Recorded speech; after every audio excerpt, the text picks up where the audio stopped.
What's going on, everybody, and welcome back to Comic Breakdown. If you guys are new to the channel, do me a favor and hit that sub button. Hit that notification bell, make sure you're not missing any of the awesome content that we have coming out. And with this video, we are jumping into Scott Snyder's Nocterra, issue number 9. And if you've been following this channel for quite some time, you know how much I do enjoy this line. I'm a big fan of the post-apocalyptic, real, just dystopian worlds. Be it monsters, wizards, honestly, I don't care. You give me a post-apocalyptic scenario, and I'm 100% in. And Scott Snyder, he makes you want to stick around with how great his writing is. If you would like to get caught up on this entire ongoing series, be sure to check out the link in my description as well as the top of this video. It will get you completely caught up on everything going on with this line. And the last couple of issues, what we have seen is Team Sundog. They went after Blacktop Bill, being the only individual that they know where to find Eos, this once said heavenly place. This is the place that they need to go to make the big AM, to finally rid the world of all darkness. Little do they know, the Nocturnes, the team of assassins much like Blacktop Bill, they are hot on their trail and they have orders to kill everybody. Be sure to buy the comic, support the industry, and with that being said, let's dive into this breakdown. Alright gang, so jumping into issue number 9, starting like most of the stories, we are taken before the big PM, with Val and Amori just living their regular everyday lives. Thinking back on these times, she can't help but think certain things. Because a lot of people, they like to think about the time before, about how it used to be. But she likes to think about what comes after. Once the darkness and the shades are finally gone from this world, what will this world look like? And who will they look like by the time they reach it? Jumping us back into present day, we are jumping right into the fray. Shades burning in every direction. Our entire convoy, they are out of their rigs and they are laying down some hate. One of their newest members, Adam, the guy that they found at the drive-in, he has not been accustomed to being out here and fighting shades. And while Bailey is covering his back, she is not going to be able to do so every single time. This is his trial by fire. Off to the side, we have Blacktop Bill currently tied up to a tree, and Bailey thinks about every single minute passing by how she could easily end his life, being the man that killed her grandfather, turned him into a shade, and made him hunt her down. But at least for the time being, they need him alive. With Val letting Amori it is time to hit the lights, he goes to do so, but then he freezes. Something stops him. Feeling an aching pain through his hand and through his body, we see Piper jump into the rig and she quickly presses this button as it vaporizes most of these shades. Amori knows that he is not okay. Something just happened to him. Something that has to do with the shades. And so with the battle now done and finished, they are all sitting down eating some hawk coon. And Blacktop Bill is informing them on exactly how to get to Eos. He is also letting them know that this place is full of individuals just like him. That there's an isolated military compound just outside in the ocean, right off the coast of Florida. The only road is one long bridge going all the way out there. This place is guarded by the worst of the worst. People ready to be mercenaries, murderers, killers alike. They brought them in, they made this transformation. They are creating an army. And while Bill may be the best of them, against an army of Nocturnes, they don't stand a chance. Amori letting us know that when he saw Eos, it had been filled with people, ones that looked like angels. Infused with light, it looked like a true paradise. In the center of all of this, the heart of those beings. And so if they can get that equation there, they believe that they can spread this light everywhere. This is the only hope that they have and the only hope that they have to hold on to, with Blacktop Bill letting it be known that what you may have saw is paradise. The truth is, paradise is guarded by the demons of hell. This place is being run by the same individuals that sent me after Gus and his young granddaughter. But he also lets them know that this mission you guys are on, this idea of we are gonna save the whole wide world, he wants them to understand that they need to play dirty, because if they are gonna get within even 100 miles of that place, they are gonna have to lie, they are gonna have to cheat, they are gonna have to steal, they are gonna have to become everything that they despise to win this war. And so as Team Sundog makes their way down the highway, it doesn't take long before they hit a freaking IED. Luckily, the bottom was reinforced and it took all of that blast. Unlucky for them, we have the arrival of William and the rest of his Nocturne team, with Blacktop Bill begging to be let out. They're not letting him do this, telling them that they are all about to be murdered if he is not set free. The Sundog convoy, they form up and they get ready to unload everything. The Nocturnes deploying their weapon that will stun all electronics, kill the batteries on all vehicles instantaneously, shot through a harpoon on the back of these vehicles like we saw in issue number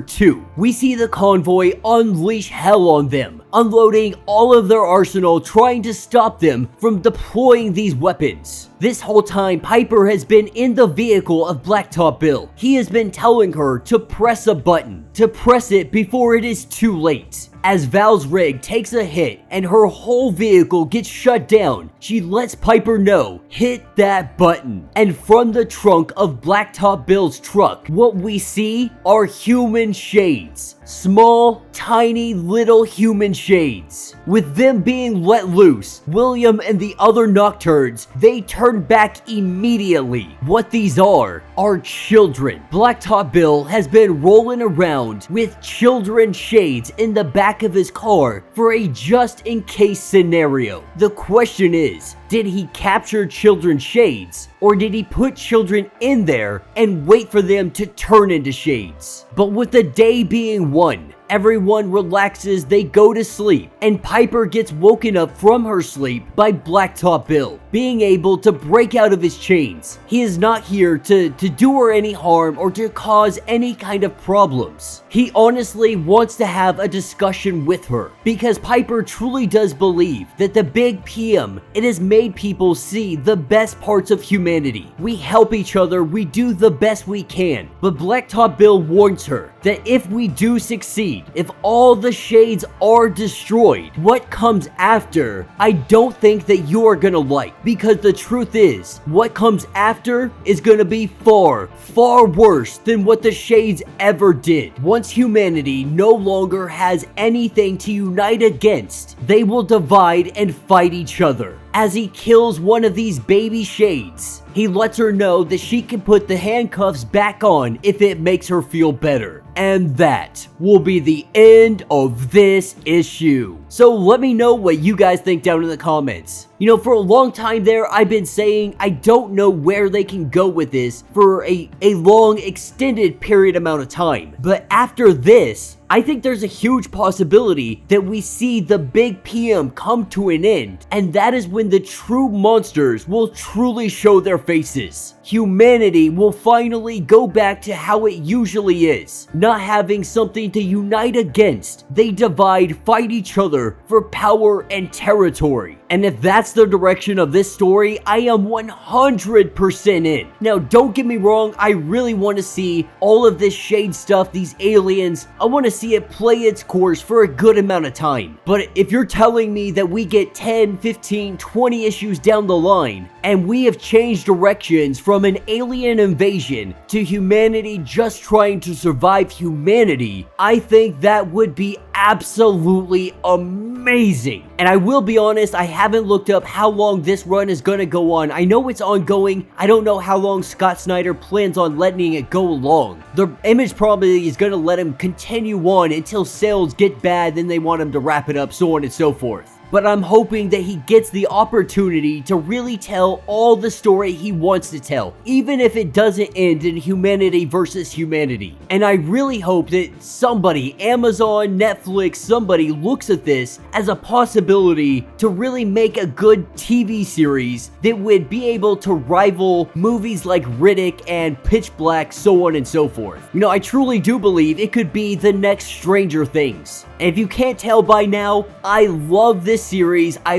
love this comic, I love the artwork and all of the variant covers. This has been a very well-paced, well-written, well-illustrated, well-drawn, well-colored, all-around amazing comic, and if you're not reading it, what the freak is wrong with you? So let me know your thoughts, let me know your theories. If you would like to support the channel, you can always do so by hitting the Super Thanks button. This button will let you donate directly to the channel, and every little bit helps us out. Now, if you can't do that, do me a favor, hit that sub button, hit that notification bell, make sure you like this video, and until the next breakdown.